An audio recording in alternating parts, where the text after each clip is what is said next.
बिस्मिल्लाहिर्रहमानिर्रहीम। अस्सलाम वालेकुम नाज़रीन, मैं हूँ महरीन सब्तैन, देख रहे हैं आप मेरा यूट्यूब चैनल। नाज़रीन, आयशा अकरम टिकटॉकर मीनार पाकिस्तान, ये वाक़या आपको याद है, पूरी कौम को याद है। पूरी कौम का सर जो है शर्म से झुक गया अपने कौम के जवानों का वो हाल देखकर कि जिस पर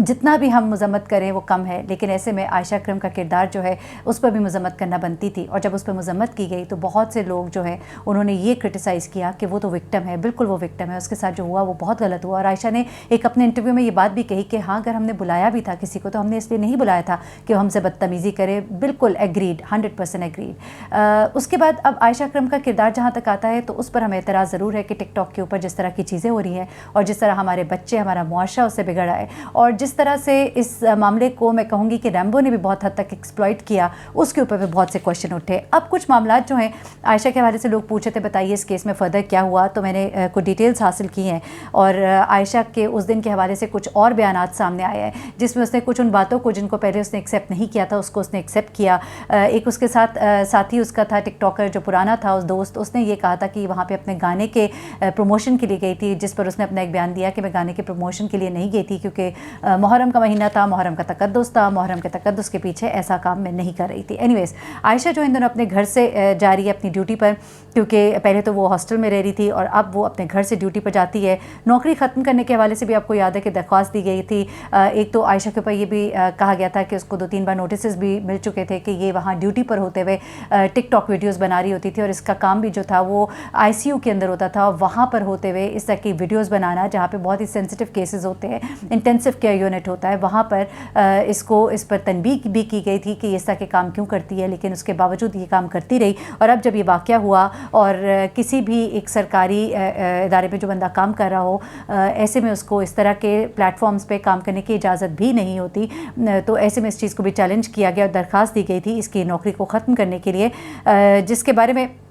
अभी तक कोई डेवलपमेंट नहीं हुई है। और हाल ही में एक इंटरव्यू आयशा ने दिया और कुछ नई चीज़ों का उसने उसमें एतराफ़ किया, तो वो मैं आपके साथ शेयर करना चाहती हूँ। उसने कहा कि एक मेरा गाना है जिसका नाम है चल झूठिया, तो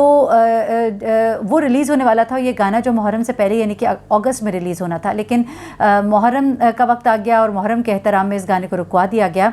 तो आयशा से जब ये पूछा गया कि आपने मीनार पाकिस्तान वाक़या जो है वो गाने की मशहूरी के लिए प्री प्लान करवाया, क्योंकि ये भी कहा जा रहा था कि चूँकि इसका नया गाना आने वाला था, इसने अपनी पब्लिसिटी के लिए तमाम तर काम किया, तो इसने कहा कि ऐसी बात नहीं है, अगर फ़र्ज़ भी कर ले मैंने यहाँ पे लोगों को बुलाया था तो इसका मकसद हरगिज़ ये नहीं था कि वो मुझसे बदतमीज़ी करें।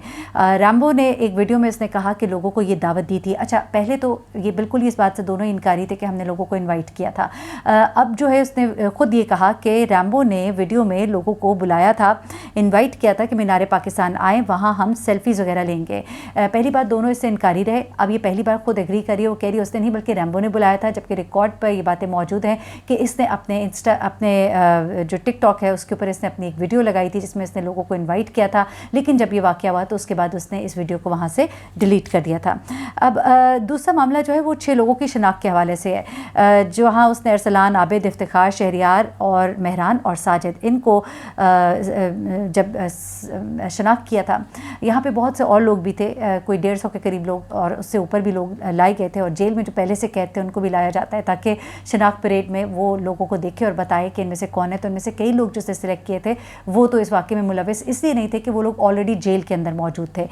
तो इस पर भी बड़े बात की गई कि जी इसको तो ये नहीं पता कि कौन है, वो ऐसे लोगों को पकड़वाती फिर रही है और लोग जो है वो परेशान हैं। लोगों ने वहाँ पे बाहर, अदालत के बाहर भी खड़े होकर प्रोटेस्ट किया, ख़वातीन, उन लोगों के घर वाले जो अफराद हैं वो बाहर आके बहुत उन्होंने शोर-गुल भी किया और इसको बख्ताबंद गाड़ी में बाकायदा इसके घर भी पहुँचाया गया। तो वहाँ पर ये सवालात उठे कि जब ये पहचानती नहीं इन लोगों को, गलत लोगों को शनाख्त कर रही है, तो फिर इससे शनाख्त परेड कराने का मकसद क्या है। वहाँ पर इसने 6 लोग जो हैं वो दुरुस्त उसने किए और पॉइंट आउट किए, और इन 6 लोगों के किरदार भी बताए कि किसने मुझे धक्का मारा, किसने क्या किया, किसने क्या नहीं किया, तो ये सब कुछ उसने बताया। और ये 6 लोग जो हैं ये कंफर्म वो लोग हैं जो कि वीडियोस के अंदर भी आ रहे हैं। पुलिस ने 14 रोज़ का इनका रिमांड मांगा था, लेकिन अदालत ने इन मुल्ज़िमान का 3 रोज़ा रिमांड दिया। अब अदालत में हाज़िरी पर मुल्ज़िमान ने आयशा और पुलिस पर इल्ज़ामात भी लगाए। एक मुलजिम ने ये कहा कि मैं तो पेशावर आया ही 17 अगस्त को हूँ, पेशावर से लाहौर आया था मैं और 17 अगस्त को आया था, ये वाक़या अगर 14 अगस्त को हुआ है तो मुझे पुलिस ने गलत गिरफ्तार किया है। अब एक और मुलजिम है तो उसने कहा कि मेरा बाप कैंसर का मरीज़ है, मैं तो यहाँ मौजूद ही नहीं था बल्कि वालिद का इलाज करवा रहा था। फिर एक और मुलजिम ने कहा कि पुलिस ने मुझे घर से उठाया और मैं तो 14 अगस्त को अपने घर पे मौजूद था और इसका मेरे पास सबूत भी मौजूद है। मैं आपको ये भी बताऊं कि जो लोग भी पकड़े जाते हैं वो हमेशा यही कहते हैं कि हम तो जावकुआ पे मौजूद ही नहीं थे। फिर ये पुलिस का काम होता है और सबूत इकट्ठे किए जाते हैं, उनका मोबाइल का कॉल डाटा जो है वो निकाला जाता है, उनकी लोकेशन ट्रेस की जाती है, ये तमाम चीज़ें, कैमरा रिकॉर्ड्स, ये सब कुछ करके उसके बाद मुलजिमान पर जो पक्के वाला हाथ है वो डाला जाता है। तो अब ये देखना इस बात में ज़रूर होगा कि पुलिस ने जो इन मुलजिमान को पकड़ा है तो क्या आया वाकई उनको इस तरह से पकड़ा गया है कि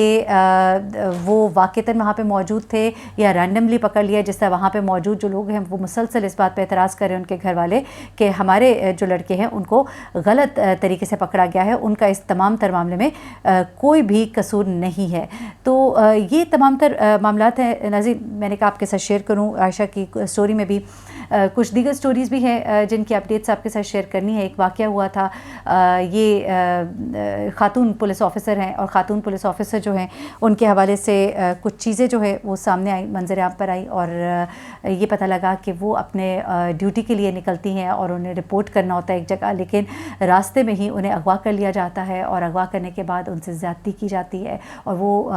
ख़ातून जो हैं वो प्रेग्नेंट भी थी। और ये वाक़या जब सरफेस पे आता है तो बहुत ज़्यादा एक हाइप इसकी बनती है और इस पर कि पुलिस की ही अफसर जो है उसके साथ अगर ये सब कुछ हो सकता है तो फिर एक आम आवाम जो है वो कहाँ जाए। इस मामले के ऊपर जब बाकायदा तफ्तीश शुरू हुई तो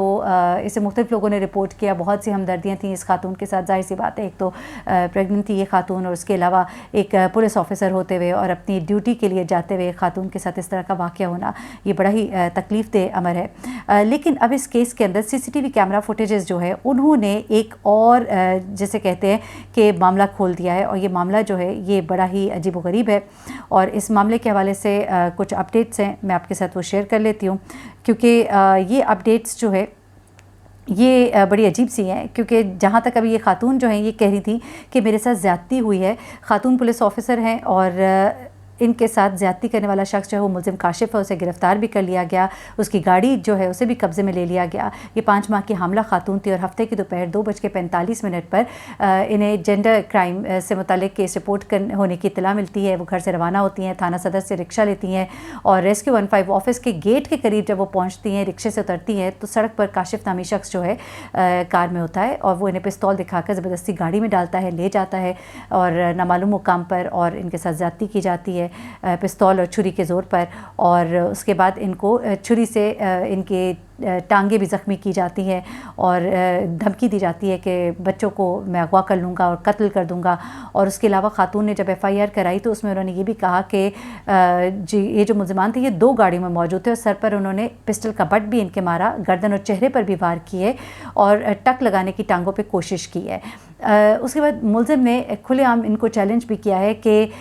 पुलिस वालों के सामने जाके जो मर्ज़ी कह दो, पुलिस भी हमारी है, IG भी हमारा है। इस पर फिर बड़ा नोटिस लिया गया और SP इन्वेस्टिगेशन मुजफ्फरगढ़ की निगरानी में इस केस को दिया गया। IG पंजाब जो है उन्होंने इसका नोटिस लिया और गिरफ्तार मुलजिम के खिलाफ सख्त कार्रवाई का हुक्म दिया गया। ये सब कुछ मामला तो होता है, लेकिन अब उसके बाद क्या होता है जी, CCTV कैमरा फुटेजेस जो हैं वो सामने आई हैं और लेडी सब इंस्पेक्टर के साथ ये जो अगवा तशद्दुद ज़्यादती हुई है उसमें CCTV फुटेज ने पूरा केस जो है ये बदल के रख दिया है। क्योंकि इस केस में देखा जा सकता है कि मुलजिम की जो कार है और मुलजिम को देखा जाता है। फुटेज में थाना सिटी से ये निकलती हैं, एक पुलिस एहलकार को कार में मर्ज़ी से बैठते हुए भी देखा जाता है फुटेज में, यानी कि ये अपनी मर्ज़ी से उस कार में बैठी है। उसके बाद कार में बैठने वाला जो एहलकार है वो मुकदमे की मुद्दई लेडी सब इंस्पेक्टर ही है, ठीक है ना। अब ये इंस्पेक्टर जिसको देखा गया था ये वही थी जो कार में बैठी हैं और अपनी मर्ज़ी से बैठी हैं। इन्होंने तो कहा मुझे बट मारा गया, ज़बरदस्ती बिठाया गया। अब CCTV फुटेज की तारीख और वक्त भी बताए गए, वाक़े के हवाले से मुताबिकत रखते हैं कि नहीं ये भी देखा जाएगा।